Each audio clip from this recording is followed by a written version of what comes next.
येण्यास तुम्हाला भाग पाडली। आज 51वा दिवस आहे सर, 52वा दिवस आहे, अजूनही आमचा निर्णय होत नाही। उद्याची जी बैठक लागली होती तीही काही तांत्रिक कारणामुळे पोस्टपोन झालेली आहे। सीएस चीफ सेक्रेटरी बरोबर नाही दिली अजून, पुढच्या आठवड्यात बघू। तर आपणही आम्हाला संबोधित करावं की आज 25 वर्ष झाली आम्ही कॉन्ट्रॅक्ट बेसवरती काम करतो। आमच्यातले निम्मे सहकारी जे आहेत ते शासन सेवेत 8 ऑक्टोबर 2024 ला कायम झालेले आहेत।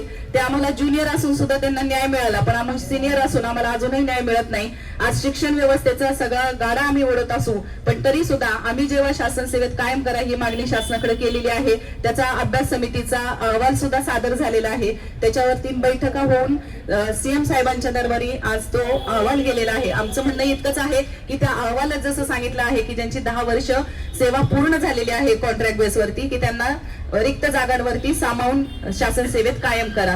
तर त्या मागणीसाठी आम्ही 9 मार्च पासून इथे बसलेलो आहोत। अतिशय तुटपुंजा मानधनात आम्ही काम करत आहोत। आज पाहिलं तर हे पेंडलचं भाडं भरणं सुद्धा आम्हाला अशक्य असून सुद्धा एक जिद्द म्हणून आम्ही इथे बसलेलो आहोत। तर आपल्या माध्यमातून आम्हाला मार्गदर्शन करावं। त्याचप्रमाणे आपला जो दणदणीत आवाज आहे त्या दणदणीत आवाजात मंत्रालयातही थोडस आमची बाजू मांडावी आणि लवकर न्याय मिळवून द्यावा ही विनंती।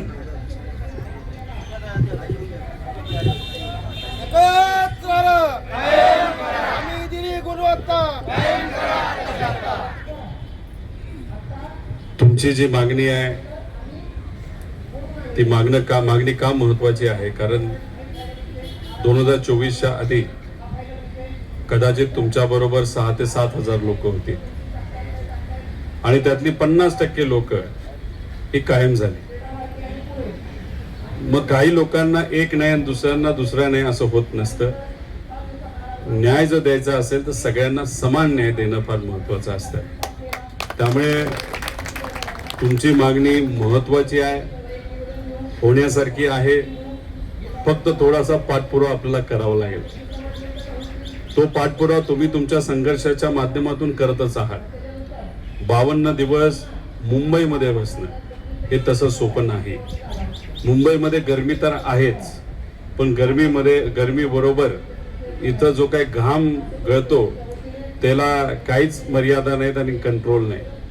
पण शेवटी आपल्या हक्कासाठी जो संघर्ष तुम्ही 52 दिवस करत आहात ते सुद्धा मुंबईमध्ये, त्याला खरंच तुम्हाला मानलं पाहिजे। आणि एवढा जर संघर्ष तुम्ही करत असाल तर तुम्हाला न्याय 100% त्या ठिकाणी मिळेल। आता तुमच्या मागणीबद्दलची बैठक जी सीएस साहेबांबरोबर उद्या लागली होती ती काही कारणांमुळे पुढे ढकलली असं आपल्याला कळतंय। मी सुद्धा त्यांच्याशी आता थोड्या वेळाने बोलून त्यांना मी विनंती करेल की ही आमची जी लोक आहेत, आमचे सर्व लहान मुलांना मुलींना पुढच्या भवितव्याला शिकवणारी आणि ताकद देणारी ही सगळी जी मंडळी आहे त्यांना ताकद देणं ही आपली फार महत्त्वाची गोष्ट आहे।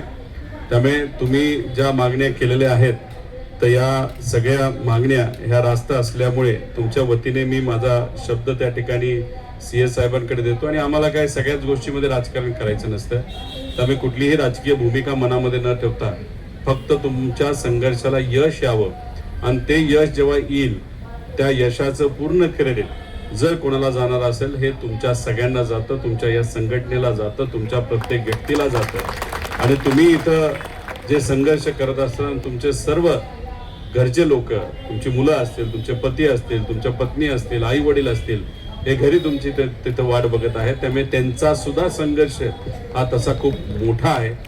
त्यामुळे मी सीएस साहेबांनी बोलतो, त्यांनी उद्याची जी बैठक काही महत्त्वाच्या कारणांमुळे कदाचित पुढे ढकलली असावी, पण अजून पुढची तारीख त्या ठिकाणी दिलेली नाही। त्यामुळे ती परवाची नाही तर या आठवड्याचीच तारीख असावी एवढी मात्र विनंती त्या ठिकाणी आपल्या सर्वांना करतो। तुमच्या या संघर्षाला पाठिंबा देतो। काही दिवसांपूर्वी सुप्रियाताई सुद्धा आल्या होत्या, त्यांनी पत्र त्या ठिकाणी लिहिलेलं आहे। सीएम साहेबांबरोबर सुद्धा त्यांचं त्या ठिकाणी संवाद झालेला आहे। त्यामुळे एवढे लोक जर तुम्हाला पाठिंबा देत असतील, प्रयत्न करत असतील, त्यामुळे तुमच्या या संघर्षाला यश आल्याशिवाय राहणार नाही। आणि शेवटी कुणी ना कुणी ते कुठून तरी हा संघर्ष त्या ठिकाणी बघत असतं। त्यामुळे तुमच्या या संघर्षाला अनेक लोकांनी पाठिंबा दिलाच आहे आणि त्या अनेक लोकांबरोबर माझा सुद्धा या छोट्या कार्यकर्त्याचा सुद्धा तुम्हाला तिथं पाठिंबा आहे। पण हे सगळं होऊन हे सगळं होऊन जर तुम्हाला न्याय मिळत नसेल तर मग जेव्हा अन्याय होतो तिथं आम्ही असतो. त्यामुळे त्या तुमच्या अन्यायाच्या संघर्षामध्ये नंतर जेव्हा केव्हा तुम्ही बोलवाल तेव्हा मी हक्काने तिथं तुमच्या या लढ्यामध्ये स्वतः सहभाग घेईल. एवढंच या ठिकाणी सांगतो. थांबतो. जय हिंद, जय महाराष्ट्र.